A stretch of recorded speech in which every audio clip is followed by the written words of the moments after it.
This is an age of darkness.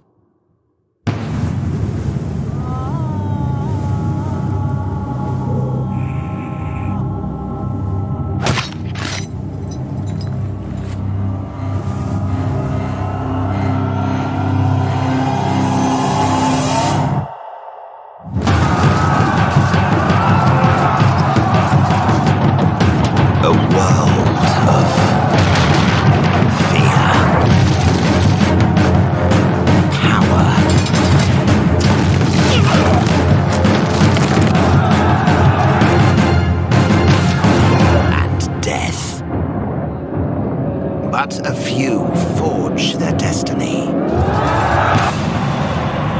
Medieval total war.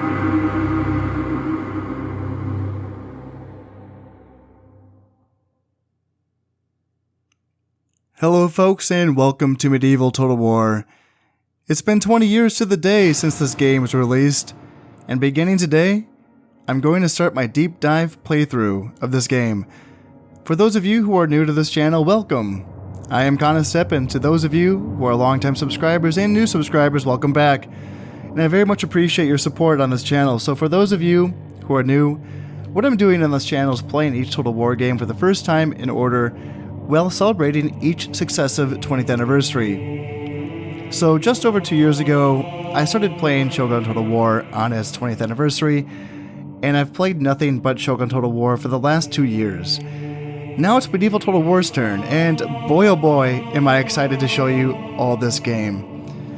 Now before we dive into this, I just wanted to say that I like to have some idea of what I'm doing in-game before I start recording. I was able to get about 300 hours into Shogun before I started recording for it, and I felt pretty good with my game knowledge.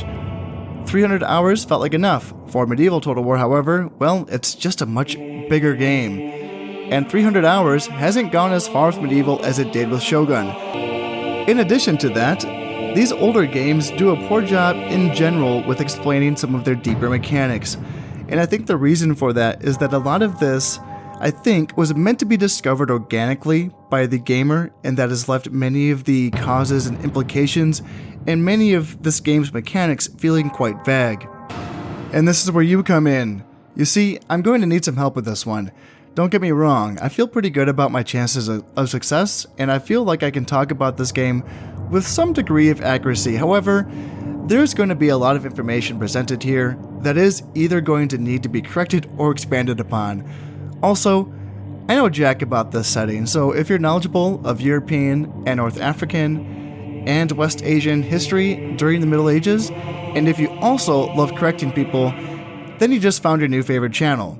With that being said, this is going to be the first call to action I've ever done, and this just feels like the perfect time because for the last 2 years, I've been having a blast running this channel, and now it's your turn to join in on the fun. If you love the older Total War games, then this channel is for you. If you love the newer Total War games and you want to learn about Total War's history or legacy or evolution, then this channel is also for you. So hit that subscribe button, hit that like button, it's free and it helps out a ton. Even more importantly, I'm going to need some help with this one. Seriously, if I get 600 hours into this game before I find out I can burn forests down or something like that, I'm going to be pissed. Alright, that's enough of that. This has been a long enough intro, so without further ado, let's get into the game. We're going to get started with a new campaign, of course. I will be playing on expert difficulty. I feel like it's very playable, and it's still fun, so I'll be doing that.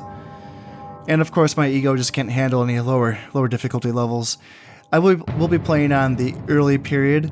The Vikings campaign is of course the expansion pack that was released I think a year later, after the release of the original Medieval Total War. So I will be getting to that eventually, but not yet. Not yet. Right now I'll be starting with the early period. And there's this little blurb to read. So, the early medieval period is one of absolute faith, stunning brutality, bottomless greed, pitiless cruelty, venal treachery, rampant warfare, low politics, and boundless personal ambition. The dark age of warlords is at last passing away in Europe. These successful warlords have inadvertently transformed themselves into feudal nobility and royalty, but a strong sword arm is no longer enough to carve out a petty kingdom, not if you intend to keep it and pass it on to your children. A kingdom is no longer enough when your vassals hold lands for you and serve in your armies in return. More is always needed, but these are not yet nations. Loyalties are still personal, rather than to an abstract idea of a nation. The feudal system is at heart simple. Give military service to a liege lord, and in return you gain the income entitled to land as his vassal. In turn, vassals can give away smaller parcels of land to their followers, and so on. Those at the top become immensely powerful. They are knights, barons, counts, dukes, princes, and monarchs. The peasants at the bottom are squeezed to supply the fighting men with the necessities and luxuries of life. Great warriors can gain land and followers and become noble through warfare, so they have every incentive to fight. If their king lacks enemies, they can pick their own foes. If they run out of outsiders, they can fight each other. The age of petty warlords may have come to an end, but the age of war certainly hasn't. This constant violence may be one of the reasons why the Pope will demand a crusade to the Holy Land. Perhaps it is better than that outsiders suffer rather than fellow Christians. Religion is a central feature of life for nearly everyone, but even now, there are places where paganism still holds sway. The Church fights against these old ways, and although the Catholic and Orthodox churches have drifted apart, they are both immensely powerful.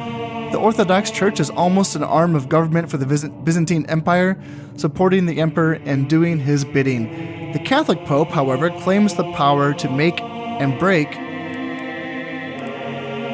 Catholic emperors and kings. This has already caused tensions, as kings and popes have fought over points of protocol and administrative procedure. Kings want to control the church within their lands. The church claims the authority of God to decide who can be king, and is more than willing to excommunicate those who go against it. In the face of heretics and infidels, however, the church and royalty are as one. Heresy threatens the established order of things. The Muslims seem to threaten everything, and fearful people lash out at their perceived enemies. They crusade to rescue their holy sites from unbelievers. Islam is perhaps drawing its breath after headlong expansion, but it remains the repository of learning. Chemistry, astronomy, mathematics, philosophy, theological debate, poetry, music, and high art. In short, Islam is the home of civilization, from Cordoba in Spain to Cairo, Jerusalem, and Baghdad. The Islamic sultans and Khalifa allow their subjects a surprising, to outsiders, freedom of worship, and they encourage learning. But there is no reason to suppose that the so far irresistible march of Islam has stopped, and the Islamic princes are ready to defend what is, by right of possession, their land. In the east, the Seljuk Turks have ambitions to rule even more of the world. In the Byzantine Empire, plots and counterplots, treacheries and assassinations go on as they have ever done for 5 centuries and more. The winner of these internecine struggles sits upon the throne. The losers are blinded, castrated, exiled, or in the case of the lucky ones, killed outright. Byzantine has become a byword for dark and complex intrigue, and with good reason. In Constantinople, the emperors have their own motives for wanting aid from the Knights of the West, motives that have little to do with rescuing holy places, and much to do with defending their own lands and power from the threat from more vigorous peoples. Holy moly, that was a lot. That was a big intro. Let's continue. Actually, oops, nope, I need to go back, because I'm not going to be playing. So there's 2 different ways to play the objectives of this game. One is to achieve domination by conquering all provinces. There's basically I would say like a mid-game victory condition, where if you get 60% of the provinces on the map, then you win that. Or you can keep going and then complete the campaign by having 100%, getting every single province on the campaign. For me, that's huge. It's just so big. It's a lot to conquer. And considering that I want to play quite a few factions, I want to play all of the factions in this game, I'm not going to do this because that's just a lot over and over and over again. With Shogun, it was a smaller game, so it made sense. And historically, that was the point. You were there to control all of Japan. Here, no, I'm not. No. Maybe later on, maybe I will do this with one faction. I'm thinking maybe the Turks would be fun to take and conquer the entire world. They're over here in the green. I mean, maybe, but what I like to do is achieve victory through glorious achievements. And what this does is you gain points for basically achieving certain goals within the campaign, and it allows you to play a game that's a little bit more aligned with historical realism and certain authenticity, as in you don't have to kill everyone. You know, as a Catholic, it's a little weird killing all of the Catholics. Well, you still will have to kill some of the Catholics, but at least you can kind of, you know, make alliances, keep them, and maybe start little skirmishes with your enemies as they get too strong, because if they get too many points, you can kind of knock them down a peg, because you need more points than them to win. But I like this. It's still big. It is, because it makes you have to play every single year in this campaign, which is a lot. But it gets to certain points in the campaign where you can kind of just manage your campaign on a larger scale and kind of, you know, speed through some turns, because there's not a lot to do. So it's big, there's a lot to do, but this is, you know, the whole domination thing is just it's a little too much for me, I'm thinking. So glorious achievements, I like the role-playing aspect to it, I like doing different things, and I like having a path.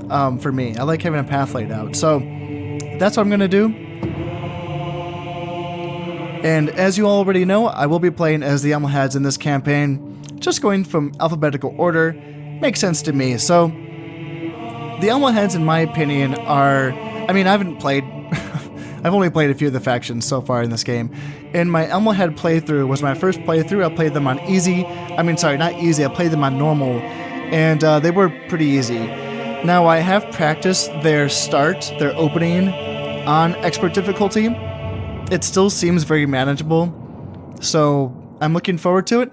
They're in a pretty good position. They're down here. They have North Africa, most of North Africa, and they also have southern Spain as well. So they have a lot of riches in North Africa and gold mines, and then they have a fantastic early game roster that it's one of the best. Their early game roster is one of the best rosters in this game. So talking about the Almohads, let's see, I won't be going over their units. I can talk about their units when I get into the game itself.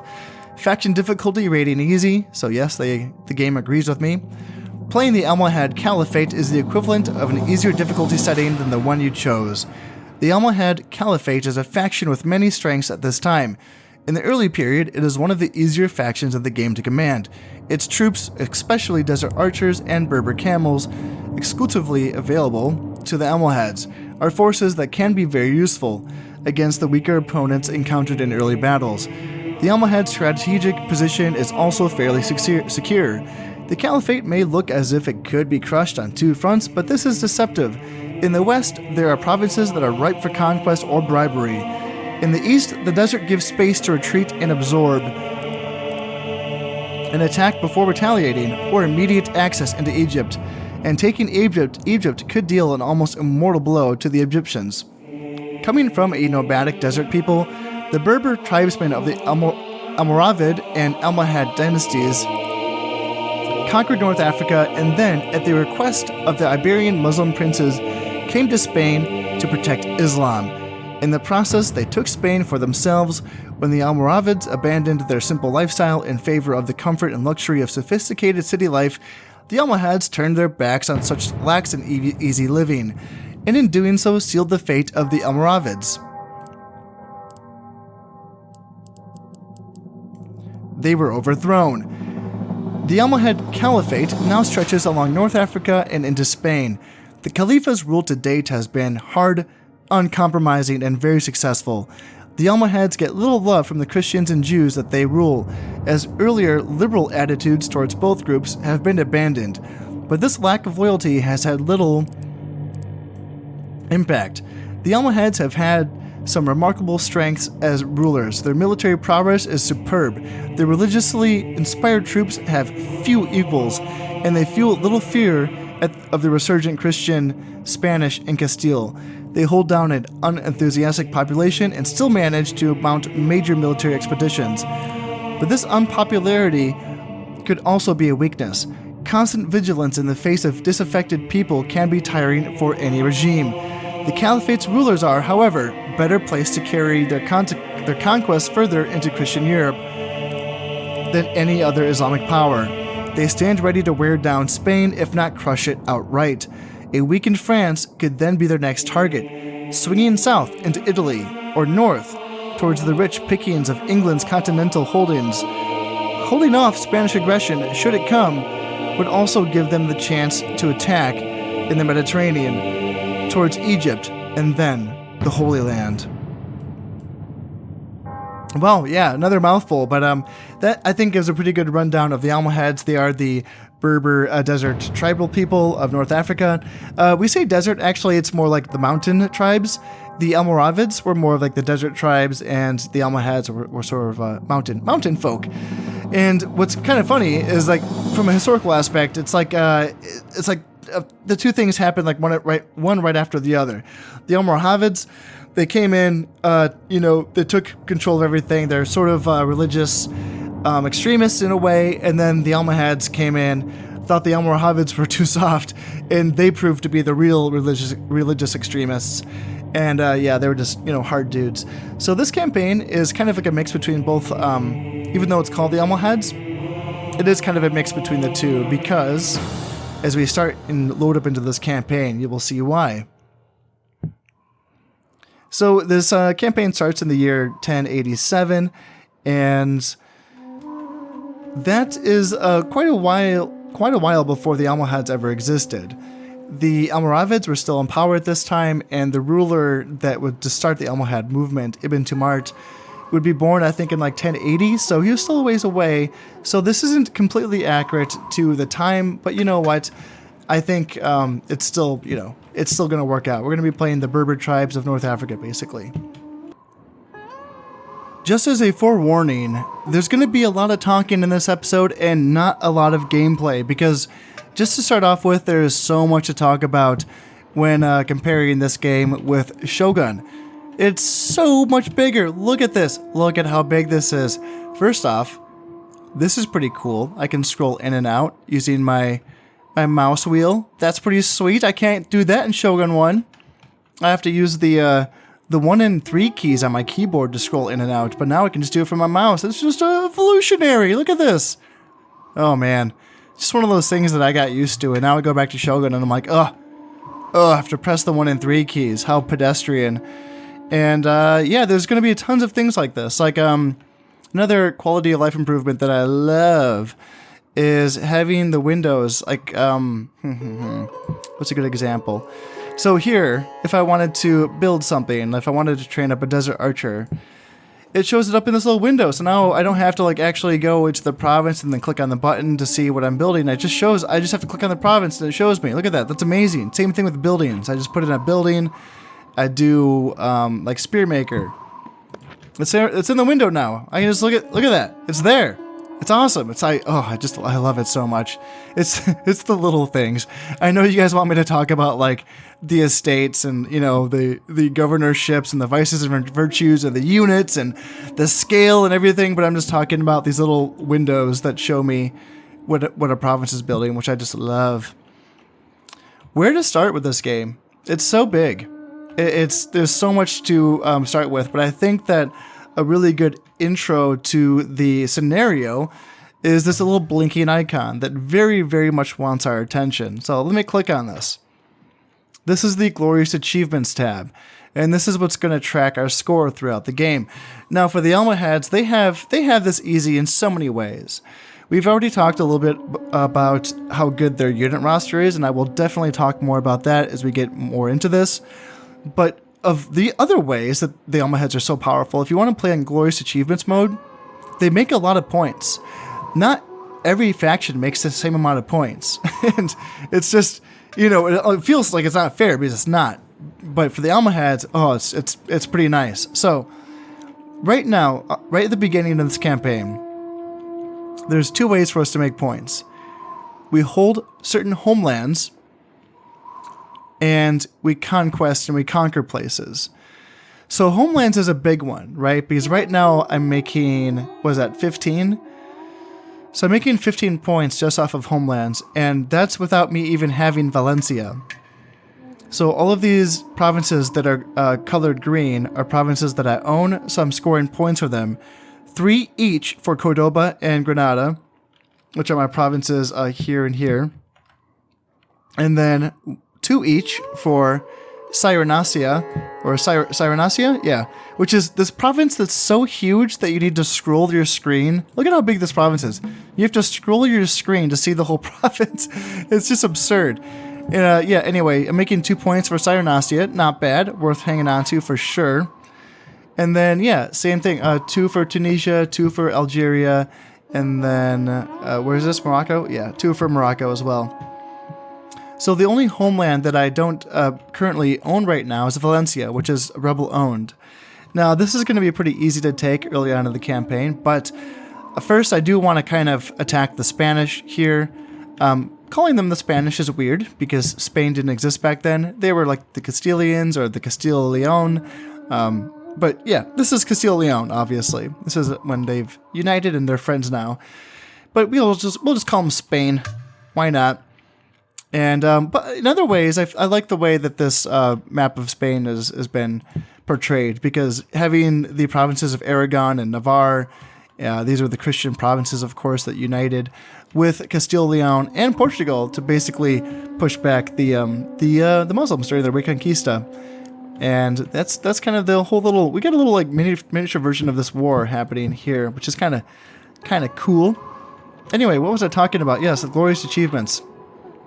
So these points are scored in each of these years. So the first time this is going to get tallied in the year 1100, which is 13 years from now, because it is 1087. So it's going to be important that I have Valencia by the year 1100 at the latest. I mean, it's not the end of the world if I don't, but it would be nice to make my full tally of homeland points while I can. And then after that, it gets tallied in 1125, 1150, and so on and so forth. And it goes all the way, the game ends in the year 1453, which is huge! That's such a long game.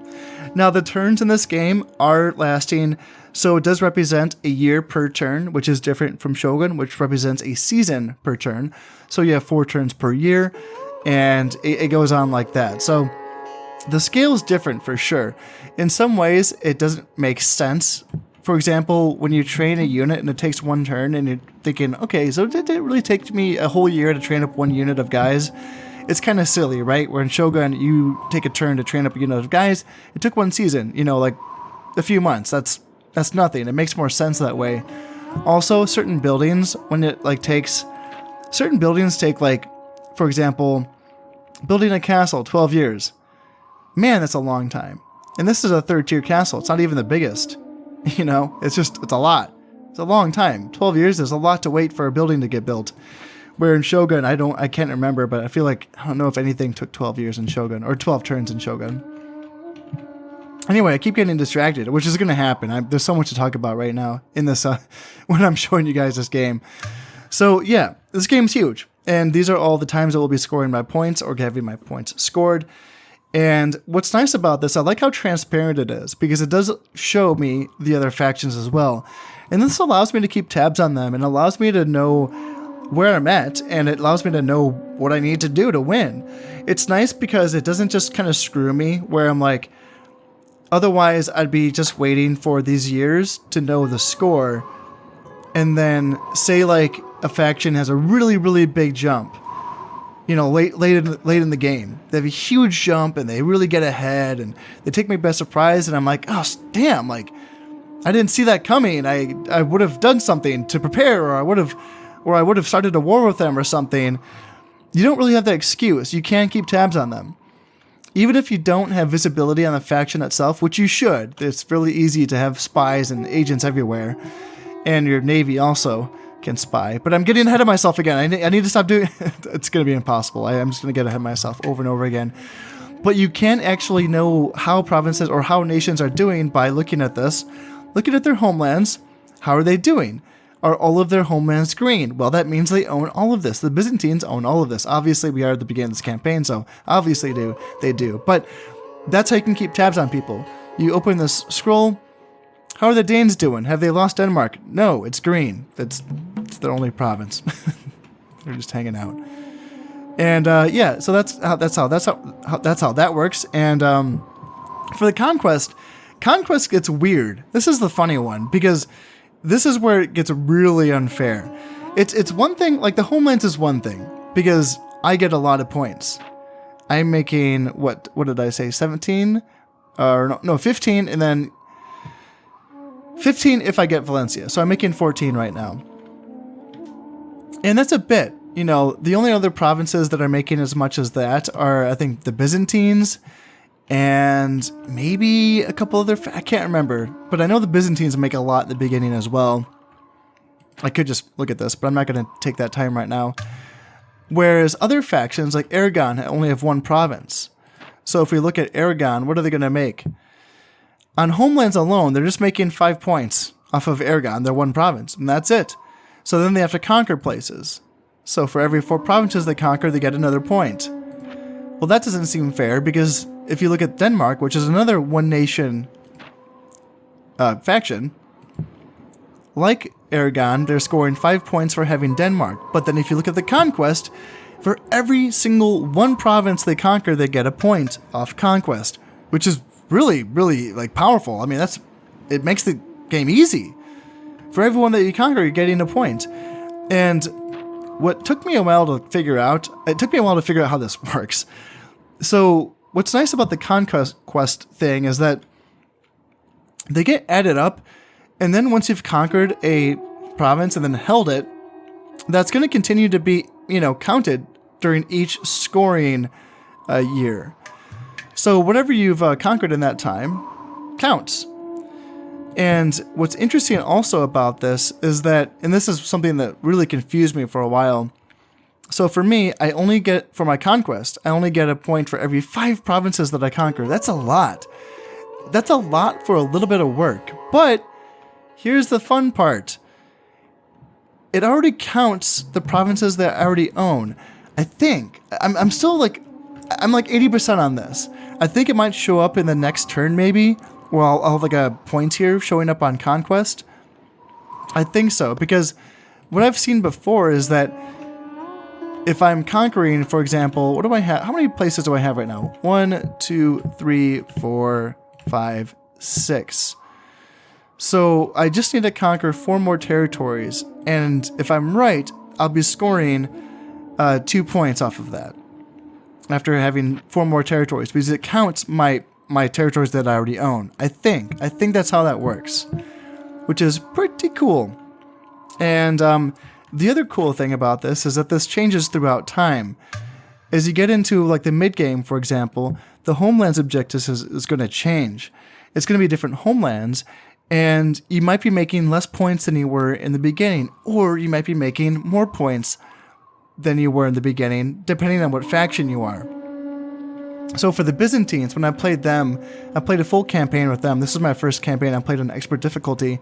And it's fun in the beginning because you're making a ton of points off of all of these provinces.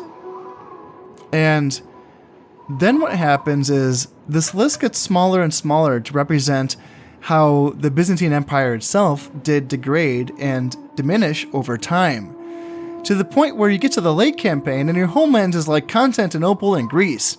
It's like nothing. You're like making nothing. And if you're not paying attention to that, they'll catch up on you. And so you might get used to scoring 20 points per scoring year. And then all of a sudden you're scoring 7. And you're like, oh my God, why is France caught up to me? It's because of that. It's because France just conquered half of the world and you're just kind of sitting in Constantinople. So even if I did own everything else still that did originally belong to the Byzantines. I just kind of didn't know that those provinces would not continue to be counted. Now, in addition to homelands and conquest, there are going to be other things that kind of pop up, which you have to keep an eye on. And this does change from faction to faction. Let's see if there's anything that shows up right away. Yeah, so for the Egyptians, there's the Grand Mosque. They have to build a mosque in Egypt between these years of 1095 and 1204, and they'll get scored 4 points. I think, according to this, that only gets scored once, so you won't be getting those 4 additional points during every single scoring year, but still, it's a nice little boost. And other factions have things like this. A lot of the Catholic factions have crusade objectives, whereas, like, what's this one? Oh my god, they get 9 points if they capture Palestine. It's just, wow. And then only 1 point if they capture, is it Edessa? Yeah, Edessa, right here. But yeah, they have 4 crusade objectives for England, and I think that's the same for all of these factions, like France, and they also have the Crack de Chevaliers, which is the build a citadel in Tripoli. You like my French, by the way? And then we also have the Holy Roman Empire. They have a crusades objectives. I think Italy does as well. Poland does not. Spain does. Hungary does not. But I think Hungary... Yeah, Hungary is another one of those factions that makes a point for every single province they conquer. It's just ridiculous. So ridiculous. But anyway, so my objectives for this campaign. Since I'm making a lot of homelands in the beginning, my first objectives are going to be to kill Spain and get Valencia.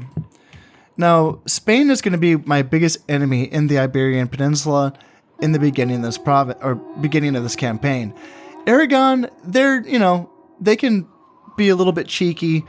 Valencia and the Portugal and Navarre are all rebel provinces, so I don't have to worry about them having royal knights. And I guess this is probably a good segue for me to talk about what Royal Knights are. Royal Knights are the bodyguard units for the Catholic factions in this game. What's cool about the difference between this game and then Shogun is that whereas in Shogun, the only unit that would have like a special unit would be your daimyo. He would have a 10-man bodyguard unit of heavy cav, and he of course would be a heavy cav himself, so in total it's going to be an 11-man unit of heavy cav. Now in the beginning of that game, in the beginning of like with those campaigns, an 11-man unit of heavy cav can be useful a little bit, but when you get to the mid to late campaign, you'd rather have different generals, because that daimyo's bodyguard just feels like a wasted slot in your army roster. Now, in this campaign, or in this game, the bodyguard situation is a little bit different. They're all going to have this unit of knights, or in the case of the Muslims, they're going to have these Ghulam bodyguards, which are not quite as good as knights, but they're pretty solid. They're kind of on the heavier side of medium cav. They kind of fudge the line between heavy cav and medium cav. But it's going to be nice because these guys are going to be in 20-man units, 21 including the king, or the caliph in this case. Now what's nice about this is that for my sons, they will also automatically appear in these units of royal knights, or in this case, Ghulam bodyguards, which is really, really nice, because in Shogun you had to kind of do this stupid little thing where you have to make sure that your heir shows up in the unit that's going to be produced in the lefternmost province in the spring of the year that he comes of age. It's really, really like in depth. It's a lot to pay attention to. But the thing is that it's really important. If you have your heir show up in a unit of Ashigaru, you might lose him easily. Ashigaru die all the time. You would rather have your heir in a unit that is like a cav unit, right? I prefer cav archers myself. There was a time when I preferred an archer unit, but I decided I don't want my heirs getting run down by enemy cav. I want them surviving, so I'm going to put them in a cav unit. Duh, I don't know why it took me hundreds of hours to figure that one out, but in medieval, you don't have to worry about this. Your heirs, your family members, your kings, all of that, they're going to be in heavily armored, badass 20-man units of knights or Ghulam bodyguards or whatever it is. They're going to have good armor in the case of the knights. The Ghulam bodyguards don't have great armor, but it's okay. It's okay. It's as much armor as you want if you're going to be in the desert. And a desert's a whole nother conversation that I'm going to bite my tongue on. I'm not going to talk about deserts right now. I gotta stay focused on this one. So in the early campaign, these family units are going to be very, very powerful. They really kind of tip the balance of the game. So when I talk about how the Almohads have a really good beginning unit roster, well, they do. They really do. But because the Spanish are going to have the Royal Knights, here's the deal. Since I'm playing on expert difficulty, the AI is going to have a slight advantage when it comes to their combat prowess, which means that in even engagements, the AI wins. So in cases like my Gulan bodyguards versus their Royal Knights, they will win that engagement.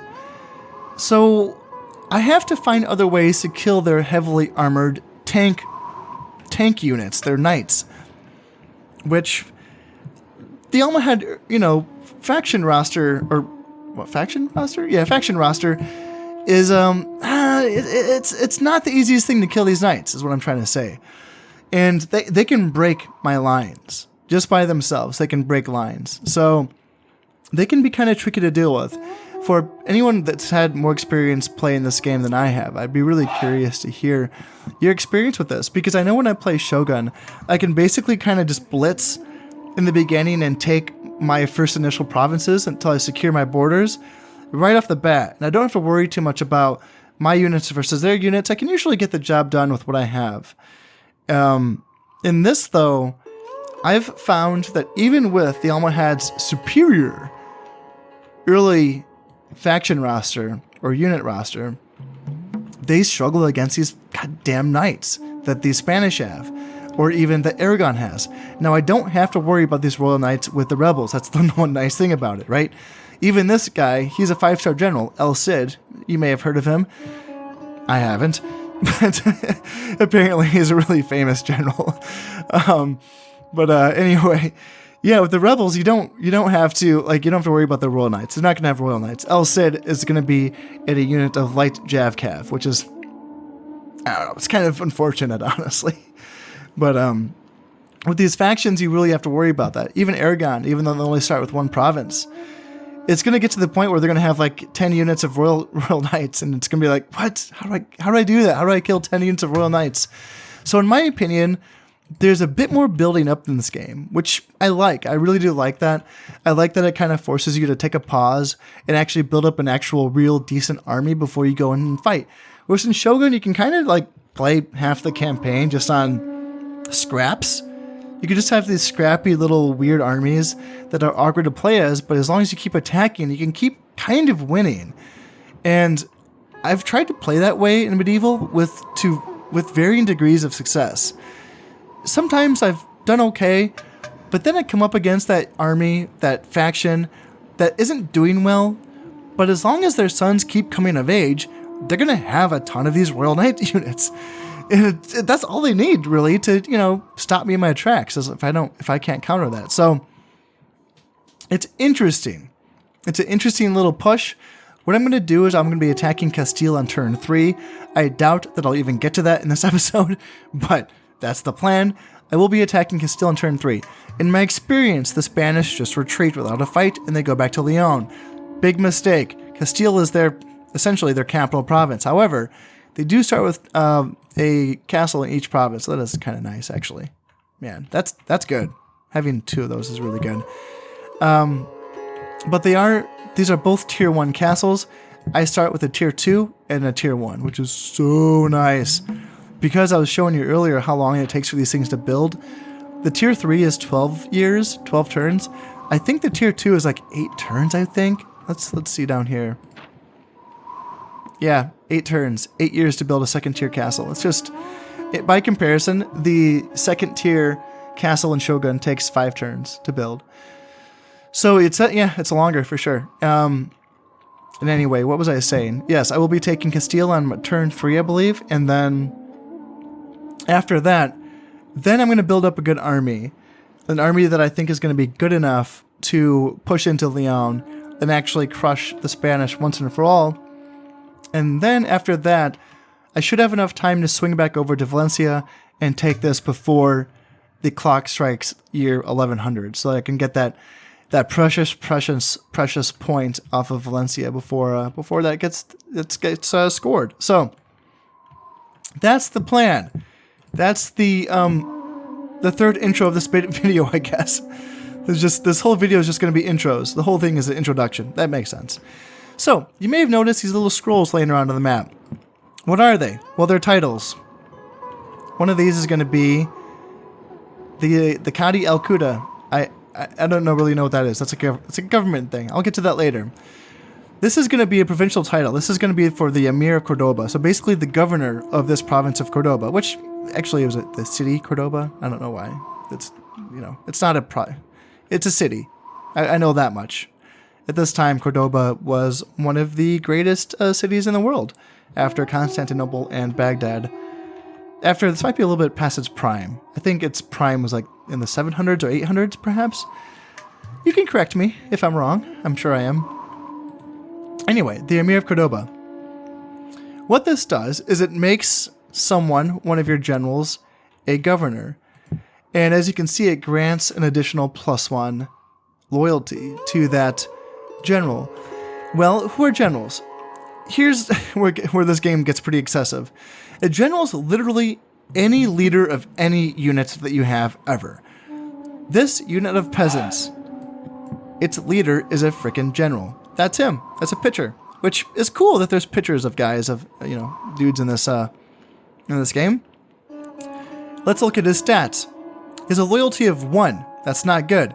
It says here, this man is likely to be cause of many of your problems both at home and abroad.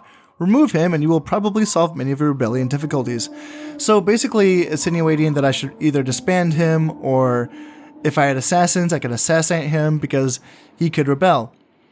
Now, dealing with full loyalty is really easy. It's typically just a matter of putting this person in an army of someone who has higher loyalty than him. Now, in this case, let's see. This unit that has the star next to it is the general of these 3 units. Even though it's negative, it's a 0-star unit, it's still, just because he has the star icon, it means that he's the general. So, let's look at his loyalty. He has a loyalty of 6, thank God. So I don't have to worry about this group as long as these 3 units are together. Going back to this peasant unit. So he has 1 loyalty. Not going to be too worried about that. 3 piety. His continued ignorance of the divine means that the devout will, in turn, ignore him in his hour of need. What this means is that piety basically reflects how, if you're a governor of a province that has a lot of zeal, and this is a whole nother tab I need to go into at some point, but for now, the zeal of the province is 28%, which I think is kind of a modest level, I think. It basically represents how vigorous a province's passions towards the religious ways are. How excited they are about religion, all that stuff. So, zeal reflects how the population loyalty is going to be if this person is a governor. I think 3 is a decent number. It says here that it's not, but I feel like 3 is okay.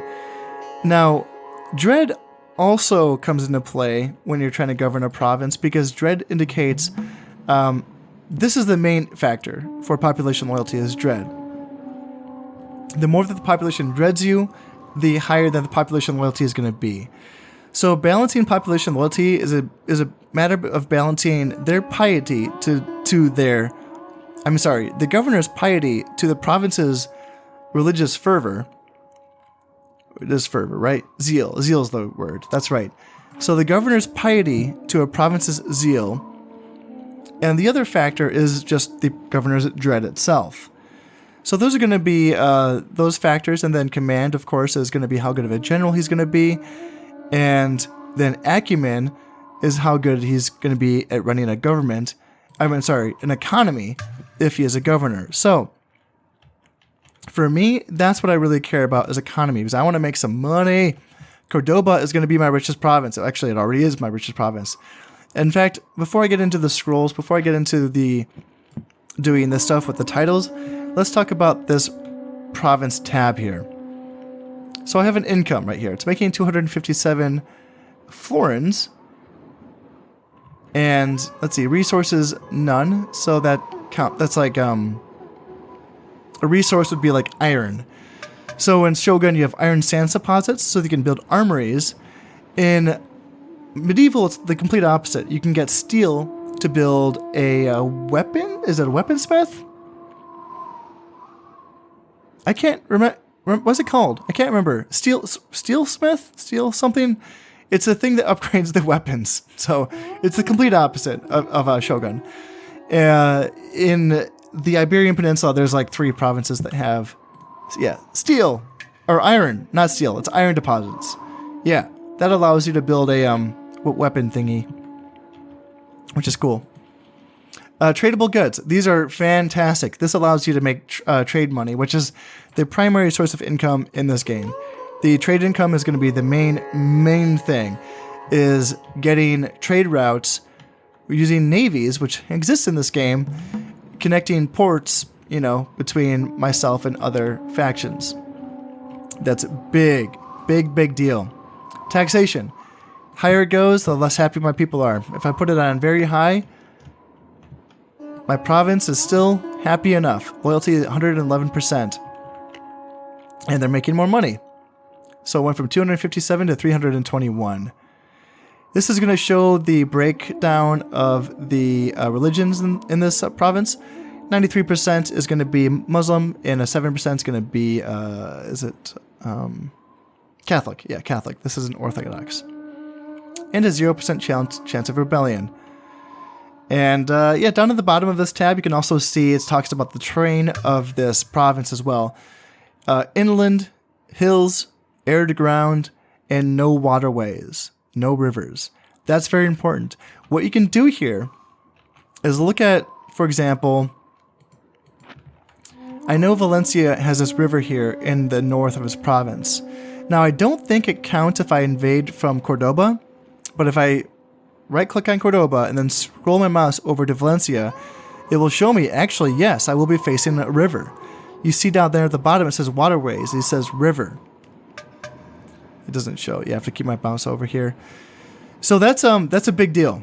Even though the river's like way the heck up in this province, I still apparently have to cross that if I want to invade from Cordoba into Valencia. It's very, very important to check this. The nice thing about this is that the worst thing in Shogun, which is fighting river battles, gets to kind of get around it a little bit, because what you can do is, do I have to attack Valencia from Cordoba? No, I do not. I can attack Castile first, which is the plan, and then what is this going to say? Castile, hover over into Valencia, waterways, none. Because I'm not crossing this. Okay, this is a dumb example because the river's way up here, but I'm crossing this way. And of course, there's no river going this way. I've found this to be really important. It's something that I get caught out a lot with, because in Shogun, I feel like the rivers are way more obvious. In this game, in Medieval, the rivers kind of hide from me. I forget about them all the freaking time because they're less visible to me. The map is just, there's a lot more going on these maps, and the rivers are a lot smaller and they're dull. It's like a dull blue color, so I just miss them all the time. Whereas in Shogun, you can't miss it. The river's right freaking there. You know you're going to be fighting on a river province. Here, you have to really look at it and just kind of see, and you have to do a lot of checking to make sure, because, man, oh man, if I have an option of never having to fight a river battle again, I will take it. I will take it. I've been playing river battles on Shogun for 2 years.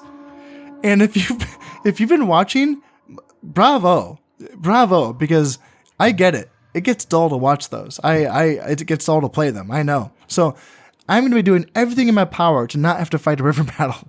I promise you. Now, it's still going to happen. It's going to happen. I know. I was practicing an Aragon campaign, and my first move is to attack Valencia. Well, guess what? It's a river. So it's going to happen. But in any case, I was talking about titles. Let's talk about, Cordoba. So I want to get a governor that has high acumen. The highest acumen I can find to be a governor of Cordoba. Now, my bottom line basically is to get guys that have an acumen of 4 is my acceptable bottom line for guys to be governors, especially for rich provinces. So let's see what I have here. Got a 3 acumen here. That's looking my highest in that. What about these guys? That's not looking good. Let's get these guys out of the castle. Okay, we got our first 4 acumen. Dude, let's keep him off to the side, so I'll come back to him later. Now, oh yeah, so I can't keep... I cannot make any family members governors of provinces. So even though this is my king, this is my first look at our king here. Again, nice little portrait. And I'll talk more about this in a second. Maybe I'll talk about it right now. Okay, he's my king, 31 years old. He's actually my caliph. And it says here that he's married. That's what that ring means. And he's a king. Or no, this means that he's of royal blood. That's what this means. So his influence is not loyalty because, of course, he's loyal to himself. Influence. You are recognized as a significant power in the world, but some countries still find it acceptable to politely ignore your suggestions. Perhaps a more forceful foreign policy is required. So, my understanding of influence is that this is how likely it's going to be that other factions will accept alliances with you, I think. And I don't know. I've had some weird experiences with this one where I've had pretty high influence and then factions don't want to accept alliances with me. I think there's a lot of factors that go into this. I think if you're really strong, factions are also less likely to accept alliances with you. So there's a lot of things that go into play. One of the things that I really do like in this game is that it does seem like factions are more inclined to follow their religious lines, which is kind of cool. I kind of like that. At least on appearances, it seems like Christians will go with Christians and Muslims will go with Muslims as far as their alliances go. So if I'm allied with Egypt, and then Egypt is also allied with, say, Spain, and then I go to war with Spain, it seems more likely that Egypt will keep their alliances with me as opposed to not keeping their alliances with Spain. I like this a lot because I feel like in Shogun, the AI just always went against you. If you went to war with someone and one of your allies was also allies with that person you went to war with, I feel like they chose your enemy every single time. Every single time they went with the other AI faction, it seems like. Even if you were the defender. And it just kind of feels nice in this game to actually have guys stick by your side for a while. It feels good. Anyway, piety. We've already talked about this. This man can be considered a true believer. Although his faith has not dominated his life, a few like-minded individuals may support him should he request it. So, my understanding of the king's or the caliph's stats is that this does have some degree of appliance to the nation as a whole. So even though he's not made governor of any of his provinces, that would be stupid. He's the king. He's the caliph. My understanding is that the piety does still reflect a little bit on your provinces, each individual province's population loyalty depending on their respective zeal numbers. Now, at this point, this is where I really need some of you folks to come in and help me out with this stuff because I don't know if that's true or not. But that's my understanding of this, so I'm just going to go with that. Dread, in general, a pleasant person, although he has been known to have 1 or 2 explosive outbursts. His bark is considered to be much worse than his bite. This makes him sound like a softie. 3 dread's actually not bad. That's, 3 dread's a pretty decent number. Command stars, so he has 7 command stars. This man's uncanny ability on the field of battle has ensured victory after victory. Knowing who to preserve and who to sacrifice can make any battle turn to one's favor. Acumen, a good mediator, and one who has a working knowledge in all aspects of finance. One to consider for any role where financial stability is required. And this is, well, I believe, a factor in your nation as a whole, the money that they make. So a big factor is going to be the governor that you choose for each of these provinces when it comes to population loyalty and the money that each province is making. But my understanding is that the king's stats also has a certain role to play in these things. Now, this is one of those invisible mechanics, right? It doesn't show me how much effect that any of this really has. I just have to assume that this is there because otherwise, why would these stats exist for the king? Moving on. Still looking for, here's another Acumen 4 guy. Sweet, we got 2 of them at least. And how about here? Okay, so we just got 2 acumen 4 guys. That's actually a pretty low number. That's kind of crappy. So what do I want? Cordoba. What I'm thinking. So what's this guy? Piety of 2, loyalty of 5, acumen 4, and then what about him? 2 piety, 4 loyalty, 2 piety, 5 loyalty. Okay, well, pretty much every single one of these provincial titles is going to gain at least loyalty, so that's going to go up on both of them. So if you take a look at this, I'm going to be giving this title to this guy here, and so I'm making 321 florins off of very high taxes in Cordoba. And then I bring down this, give it to him. Now it's up to 449, just because he has acumen 4. Pretty good stuff. So he is now the governor of Cordoba, even though he is now in Morocco. I mean, he's currently in Morocco. That's okay. I used to think that I needed to keep the governors in their provinces to keep the population loyalty high, but that doesn't seem to be the case at all. You can basically just send governors on campaigns all around the world. It doesn't really matter. They don't have to stay there. I did that for my first couple of campaigns where I would keep them here in the castle of wherever province they were the governor of. That doesn't seem to be necessary. So that's that. And now I need one for Granada, because Granada I think is my second richest. 228. Yeah. Granada is my second richest. So I have my other acumen 4 guy here. And what am I getting for? Yeah, another +1 loyalty. It depends on each province.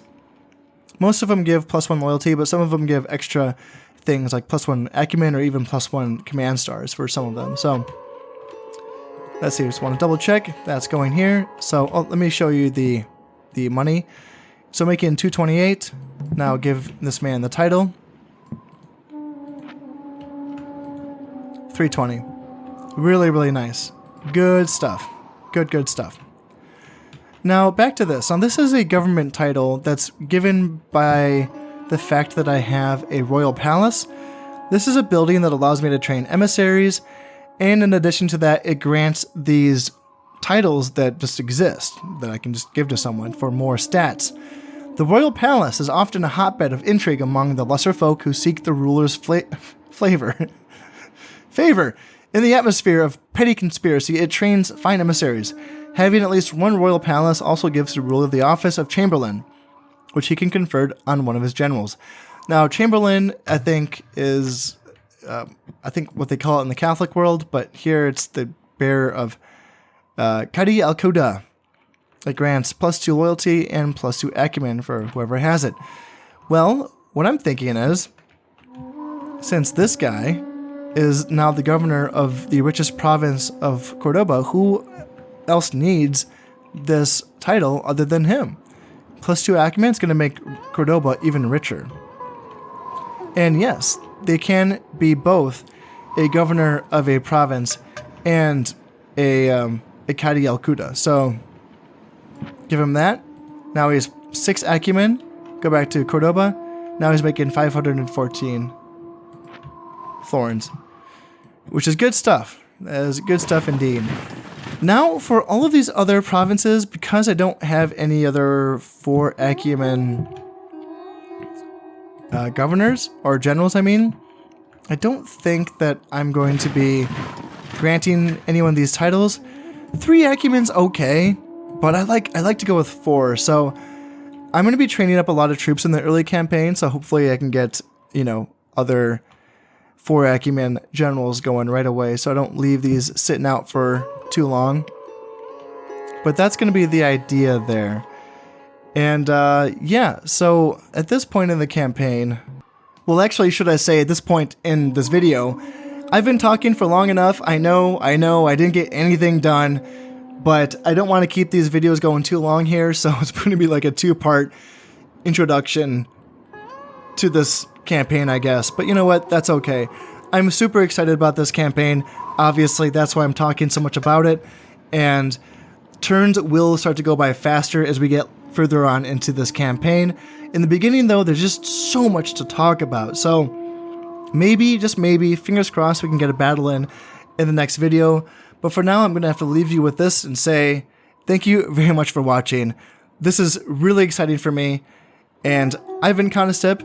This has been Medieval Total War. Thank you very much, and goodbye.